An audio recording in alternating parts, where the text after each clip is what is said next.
Hi everyone, welcome back to the channel.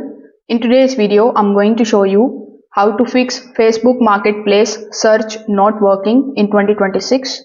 Now, if Marketplace isn't showing the results, keeps loading forever, or displays incorrect listings, don't worry, this is a very common issue. So, in order to fix it, first of all, you need to completely close your Facebook application.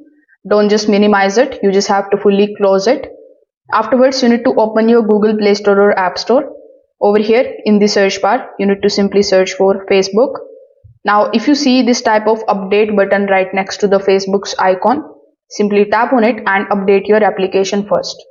Now, once you have successfully done that, you just have to simply open or reopen your Facebook application. Then come here in the Marketplace section. Over here, tap on this search icon, and then you just have to start searching here again.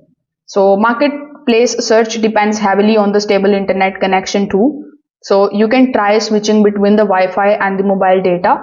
If pages load slowly, the issue may be your network and not the marketplace. The weak internet connection cause these types of problems, so make sure that you are using the stable internet connection. So if the issue still persists, you can just simply try logging out of your Facebook application and then you can log back in. So if this video helped you out, make sure that you like this video and subscribe to the channel. Thanks for watching.